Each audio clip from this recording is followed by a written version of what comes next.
आकर 4,84,000 जात जीव जल थल नभवासी। सेय राम मैं सब जग जानी, करऊँ प्रणाम जोर जुग पानी। अर्थात 84 लाख योनियों में 4 प्रकार के स्वेदज, अंडज, उद्दज, जरायुज जीव जल, पृथ्वी और आकाश में रहते हैं। उन सब से भरे हुए इस सारे जगत को श्री सीताराम मैं जानकर मैं दोनों हाथ जोड़कर प्रणाम करता हूँ। जानि कृपा कर किंकर मोहूँ, सब मिल करहूँ छड़ छल छोहूँ। निज बुद्धि बल भरोस मोहि नाहि, ताते विनय करऊँ सब पाहि। अर्थात मुझको अपना दास जानकर कृपा की खान आप सब लोग मिलकर छल छोड़कर कृपा कीजिए। मुझे अपने बुद्धि बल का भरोसा नहीं है, इसलिए मैं सबसे विनती करता हूँ। करन चहूँ रघुपति गुण गाहा, लघुमति मोर चरित अवगाहा। सूझ न एकहु अंग उपाहु, मन मत रंक मनोरथ राहु।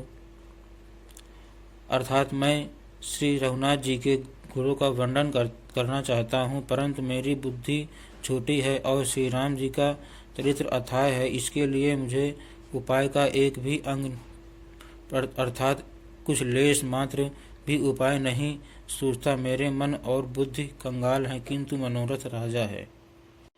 मति अति नीच ऊंची रुच आछी, चाहे अमीह जग जुरई न छाछी। छमिहि सज्जन मोर ठिहाई, सुनिहि बाल वचन मन लाई। अर्थात मेरी बुद्धि तो अत्यंत नीची है और चाह बड़ी ऊंची है। चाह तो अमृत पीने की है, पर जगत में जुड़ती छाछ भी नहीं है।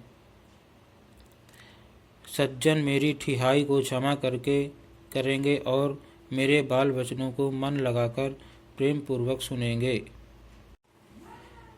जो बालक कह तो तरि बाता, सुनहि मुदित मन पितु अरु माता। हंसिहि कूर कुटिल कुविचारी, चे परदूषण भूषण धारी। अर्थात जैसे बालक जब तोतले वचन बोलता है तो उसके माता पिता उन्हें प्रसन्न मन से जो सुनते हैं, किंतु क्रूर कुटिल और बुरे विचार वाले लोग तो दूसरों के दोषों को ही भूषण रूप से धारण किए रहते हैं, अर्थात जिन्हें पराये दोष ही प्यारे लगते हैं, हंसेंगे। निज कबित कहीं लाग ननी का, सरस हो अथवा अति फीका। जे पर भनित सुनत हर साही, ते भर पुरुष बहुत जग नाही। अर्थात रसीली हो या अत्यंत फीकी, अपनी कविता किसे अच्छी नहीं लगती, किंतु जो दूसरों की रचना को सुनकर हर्षित होते हैं, ऐसे उत्तम पुरुष जगत में बहुत नहीं है। जग बहु नर सर सरि सम भाई, जे निज बाढ़ि बढ़हि जल पाई। सज्जन सकृत सिंधु सम कोई, देख पूर विध बाढ़हि जोई। अर्थात हे भाई, जगत में तालाबों और नदियों के समान मनुष्य ही अधिक हैं, जो जल पाकर अपनी ही बाढ़ से बढ़ते हैं, अर्थात अपनी ही उन्नति से प्रसन्न होते हैं। समुद्र सा कोई एक बिरला ही सज्जन होता है, जो चंद्रमा को पूर्ण देखकर दूसरों का उत्कर्ष देखकर उमड़ पड़ता है। भाग छोट अभिलाष बड़, करऊँ एक विश्वास। पै हैं सुख सुनि सुजन सब, खल कर हैं उपहास। अर्थात मेरा भाग्य छोटा है और इच्छा बहुत बड़ी है, परंतु मुझे एक विश्वास है कि इसे सुनकर सज्जन सभी सुख पावेंगे और दुष्ट हंसी उड़ावेंगे। खल परिहास होई हित मोरा, काक कहीं कल कंठ कठोरा।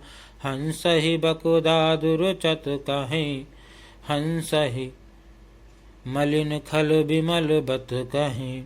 अर्थात किंतु दुष्टों के हंसने से मेरा हित ही होगा। मधुर कंठावली कोयल को कौवे तो कठोर ही कहा करते हैं, जैसे बगुले हंस को और मेढक पपीहे को हंसते हैं, वैसे ही मलिन मन वाले दुष्ट निर्मल वाणी को हंसते हैं। कबित रसिक ना राम पद ने हो, तिन्ह कह सुखद हास रस एहूँ। भाषा भनित भोरी मति मोरी, हंसी बे जोग हंसे नहीं खोरी। अर्थात जो न तो कविता के रसिक हैं और न जिनका श्री रामचंद्र जी के चरणों में प्रेम है, उनके लिए भी यह कविता सुखद हास्यरस का काम देगी। प्रथम तो यह भाषा की रचना है, दूसरे मेरी बुद्धि भोली है, इससे यह हंसने के योग्य ही है, हंसने में उन्हें कोई दोष नहीं। प्रभु पद प्रीत न सामुझने के, तिन्ह कथा सुन लागहि फीकी। हरिहर पद रति मति न कुतर की, तिन्ह कहूँ मधुर कथा रघुबर की। अर्थात जिन्हें न तो प्रभु के चरणों में प्रेम है और न अच्छी समझ ही है, उनको यह कथा सुनने में फीकी लगेगी। जिनकी श्री हरि भगवान विष्णु और श्री हरि भगवान शिव के चरणों में प्रीति है और जिनकी बुद्धि कुतर्क करने वाली नहीं है, जो श्री हरि हर में भेदहीन या ऊंच नीच की कल्पना नहीं करते, उन्हें श्री रघुनाथ जी की यह कथा मीठी लगेगी।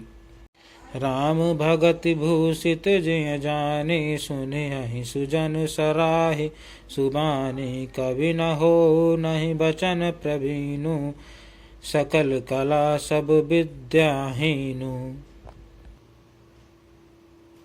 अर्थात सज्जनगण इस कथा को अपने जी में श्री रामचंद्र जी की भक्ति से भूषित जानकर सुंदर वाणी से सराहना करते हुए सुनेंगे। मैं ना तो कवि हूँ, ना वाक्य रचना में ही कुशल हूँ, मैं तो सब कलाओं तथा सब विद्याओं से रहित हूँ।